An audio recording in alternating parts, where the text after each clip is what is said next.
I am Mohammed Azharuddin Shaikh from Taleem Rozgar सेहत Urdu magazine Aurangabad. 3 जून 2019 को TAIT TET के अंदर 2018 में दिसंबर में जिन स्टूडेंट्स ने एग्ज़ाम दिया था उनका अपडेट आने वाला था। लॉक करने की सुविधा उपलब्ध करके उन्हें दी जाने वाली थी, लेकिन बहुत सारे स्टूडेंट्स का लॉगिन नहीं हो रहा था और बहुत सारे स्टूडेंट्स को परेशानी आ रही थी। रोल सेलेक्ट करने में उनके कॉल्स आए, तो हम यहाँ पर एक वीडियो जो नए इंस्ट्रक्शंस है उसे आपको पढ़कर सुनाते हैं और नए इंस्ट्रक्शन से आपको वाकिफ़ कराते हैं। तो जिन लोगों को भी इंस्ट्रक्शन नहीं पता तो उनको भी आप शेयर कीजिए। सबसे पहला इंस्ट्रक्शन वही है पुराना के पवित्र प्रणाली अंतर्गत पद भरतीसाठी आवश्यक असणाऱ्या सूचना उमेदवारांना ॲप्लिकंट रोल निवडल्यानंतर येणाऱ्या पेजवर इंस्ट्रक्शन्स फॉर ॲप्लिकंट या टॅबवर उपलब्ध करून दिलेल्या आहेत। उमेदवारांना सदर सूचनांचा प्राधान्यक्रम भरण्यापूर्वी काळजीपूर्वक वाचन करावे। तो ये वही है कि फॉर्म भरने से पहले एप्लीकेंट को इंस्ट्रक्शंस पूरे पढ़ लेना है। उसके बाद दूसरा पॉइंट्स है कि उमेदवारांना प्राधान्यक्रम भरण्यासाठी मार्गदर्शक व्हिडिओ लिंकवर उपलब्ध करून दिला आहे। उसकी एक लिंक दी हुई है, वहाँ से वीडियो भी देख सकते हैं किस तरह भरना है। थर्ड इंस्ट्रक्शन यहाँ से कुछ नए अपडेट्स है। इंग्रजी माध्यमातून DED किंवा BEd उत्तीर्ण झालेल्या उमेदवारांना बृहन्मुंबई मनपाच्या रिक्त जागांचा प्राधान्यक्रम भरण्यासाठी सुविधा देण्यात येणार आहे। संपूर्ण शिक्षण इंग्रजी माध्यमातून झालेल्या उमेदवारांना बॉम्बे पब्लिक स्कूल व इतर बृहन्मुंबई मनपा शाळा या दोन्हीचे प्राधान्यक्रम उपलब्ध होतील। इतर माध्यमातून शिक्षण झालेल्या व इंग्रजी माध्यमातून DED किंवा BEd उत्तीर्ण झालेल्या उमेदवारांना फक्त बृहन्मुंबई मनपा शाळांचा प्राधान्यक्रम उपलब्ध होतील। तो इसमें थर्ड पॉइंट का ये मतलब है कि इंग्लिश मीडियम से जिनका DED या BEd पास हुए हैं जो उम्मीदवार, तो उनके लिए अलग अलग पद भरने की सुविधा फैसिलिटीज़ दी हुई थी। उसमें BMC भी था और उसी तरह से बॉम्बे पब्लिक स्कूल और म्यूनिसिपल कॉरपोरेशन के दूसरे स्कूल्स थे जिन्हें वो सेलेक्ट कर सकते थे, जिनका मीडियम इंग्लिश था, सिर्फ उनके लिए। और फोर्थ इसमें ये पॉइंट है कि ज्या उमेदवारांच्या संपूर्ण शिक्षण इंग्रजी माध्यमातून झालेलं आहे अशा उमेदवारांना त्यांच्या शैक्षणिक व व्यावसायिक पात्रतेनुसार इंग्रजी माध्यमाच्या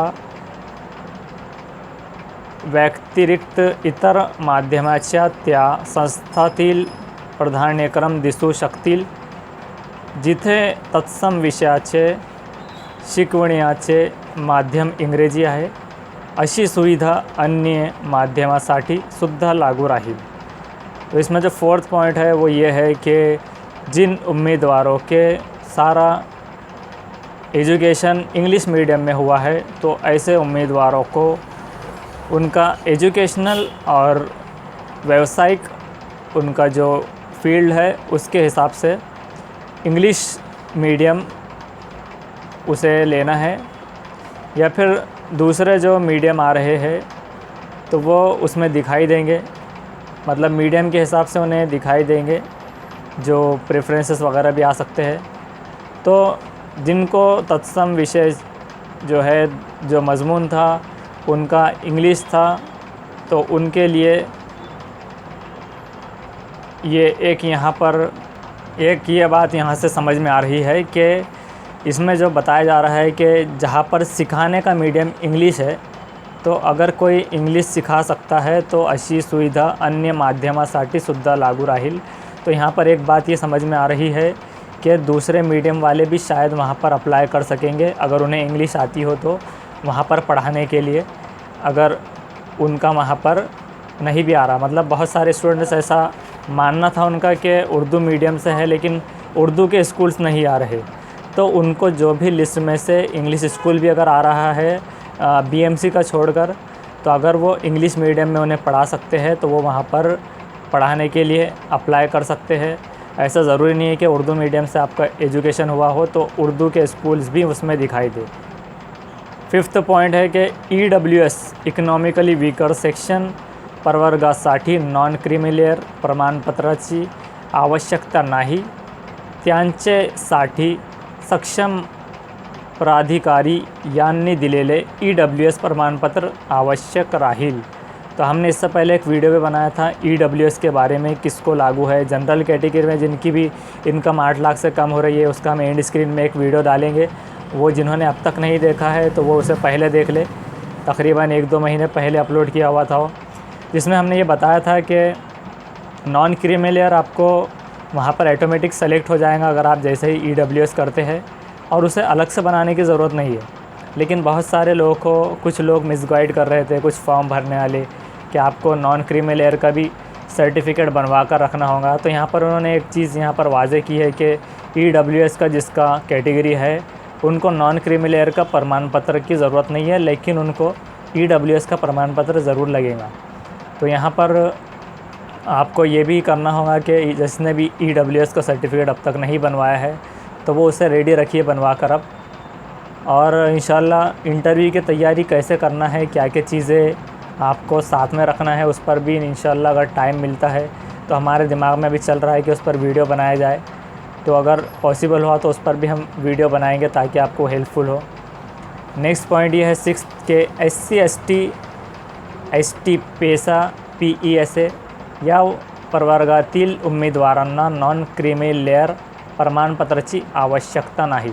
तो सेम EWS जैसा जिसके पास है तो वैसे ही जिसके पास ST SC वगैरह का इस तरह से इसमें जो नाम दिए वगैरह इत्यादि नहीं लिखा है, तो सिर्फ SC ST और ST पेसा सिर्फ इनके लिए रहेगा ये कि इन कास्ट के लिए नॉन क्रीमिलेयर का अलग से प्रमाण पत्र की उन्हें ज़रूरत नहीं है।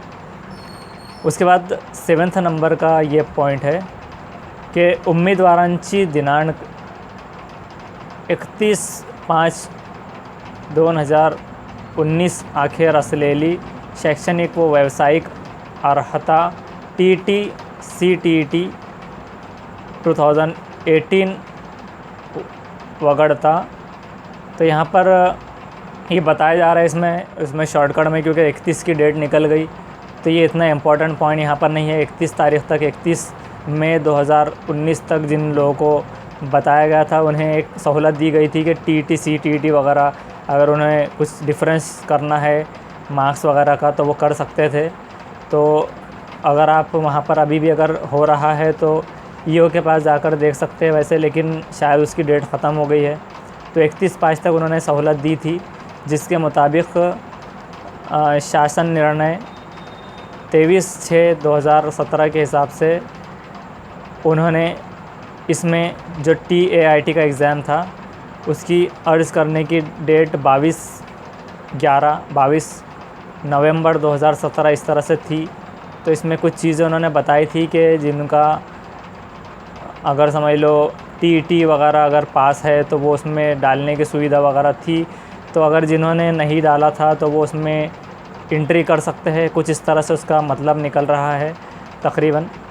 अगर इसमें कुछ मिस्टेक होती है तो एक बार आप क्रॉस चेक कर लीजिए, लेकिन उसकी डेट भी चली गई जो वो डेट बताई गई थी।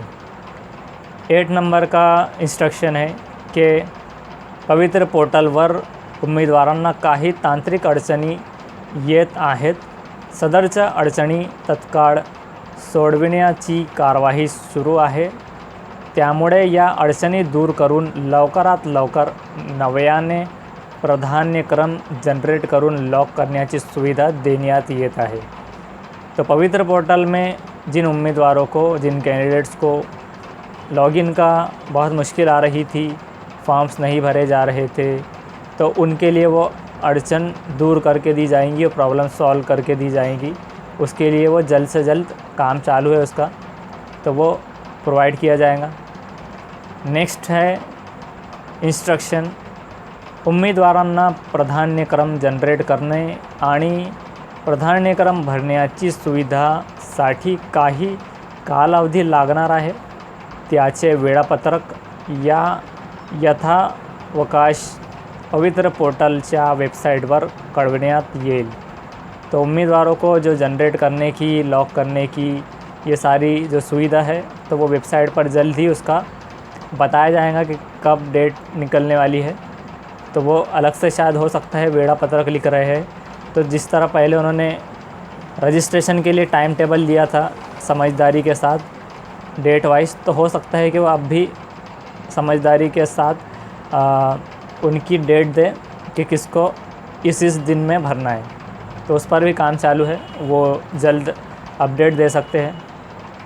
नेक्स्ट पॉइंट है, लास्ट पॉइंट, एकूण सर्व रिक्त पदांच्या जाहिरात व मुलाखतीशिवाय संस्थाची यादी पोर्टलवर लवकरच उपलब्ध केली जाएगी। तो सारे जो है तो एक मर्तबा फिर से कितने पद है, कितनी जगह, उसकी एडवर्टाइजमेंट वगैरह, ये सारे चीज़ें कब मिलना है, जाकर वो सारी चीज़ों का भी कुछ जल्द से जल्द वो उपलब्ध कर सकते हैं।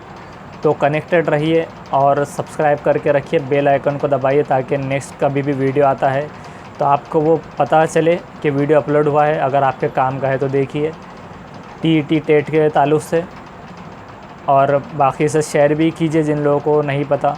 बहुत सारे लोग ऐसे भी है अब तक जिनका उन्होंने मिस कर दिए थे डेट उसमें रजिस्ट्रेशन करने की, तो आज उनका नहीं हो पा रहा है, आज वो पछता रहे हैं।